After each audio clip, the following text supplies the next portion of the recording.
suci daripada Ramadan di tahun ini 2024 atau bertepatan dengan 1445 Hijriah. Ramadan ini adalah Ramadan yang menurut saya sangat-sangat menyentuh hati dan sanubari, dimana sebenarnya memang Ramadan ini adalah bulan Quran ya, bulan di mana diturunkannya Al-Quran, nuzulul Quran ya. Yang diturunkan pertama adalah Iqra kepada Rasulullah dari Allah, dari langit melalui malaikat Jibril.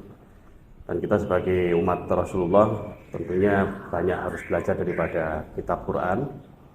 Dan bagi kami sendiri memang Ramadan ini sangat spesial. Banyak daripada isi Al-Quran yang kebetulan saya baca itu banyak Quran dan terjemahannya.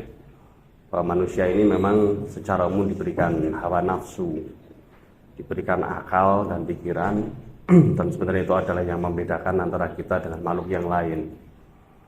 Alhamdulillah, nah hawa nafsu ini yang sebenarnya harus kita tekan, karena kalau kita bicara iblis, bicara setan, itu berbeda dengan hawa nafsu. Hawa nafsu ini ketika mereka memang dibelenggu di Ramadan, tetapi hawa nafsu inilah yang tetap mengikuti manusia, yang kemudian kita berpikir dengan akal, kadang-kadang lupa dengan hati. Nah, dengan menekannya hawa nafsu ini, mudah-mudahan manusia, terutama saya dan teman-teman rekan-rekan, itu bisa berpikir dengan baik lagi, kembali menjadi insan yang lebih baik setiap harinya. Dan esensi momentum Ramadan ini memang kita harus memperkaya hati. Kalau kemarin Gus Dur ya, presiden kita yang keempat, Abdurrahman Wahid, menyampaikan bahwa obat hati itu salah satunya adalah membaca Quran. Itu memang benar dan zikir. Ketika itu dibawa terus di dalam hidup kita, maka apa yang menjadi ganjalan hidup kita akan menjadi nikmat, dan kemudian diikuti dengan rasa syukur. Karena syukur itu adalah puncak daripada penghambaan seorang manusia, insan manusia, yang mana ketika kita merasa bersyukur dan menerima ikhlas dari apa yang sudah kita lakukan secara maksimal, mudah-mudahan apa yang Allah berikan kepada kita adalah selalu menjadikan sebuah nikmat. Yang terpenting setelah Ramadan ya, Ramadan itu adalah kita ujian. Kalau manusia itu kita ujian, kita diberi materi dulu, kemudian kita ujian, dan kemudian setelah ujian itu kalau kita di jasa konstruksi ya, atau mungkin teman-teman yang lain, setelah kita SD lulus menjadi SMP, bagaimana ilmu-ilmu di SD tadi itu dipakai di SMP. Tetapi lambarannya kalau umat muslim adalah iman. Jadi iman ini tidak boleh lepas daripada orang muslim, karena iman ini adalah yang membedakan dari umat muslim satu dan yang lainnya, atau juga yang membedakan antara umat muslim dengan, mohon maaf, dengan umat yang lainnya. Karena setelah lebaran ini kita kemudian ujiannya jauh lebih besar lagi, belenggu-belenggu setan iblis itu dilepas lagi. Kalau sekarang mungkin kita baca Quran sebulan itu cepat, mungkin bisa, insya Allah bisa khatam minimal, atau bisa mungkin ada yang 2-3 kali.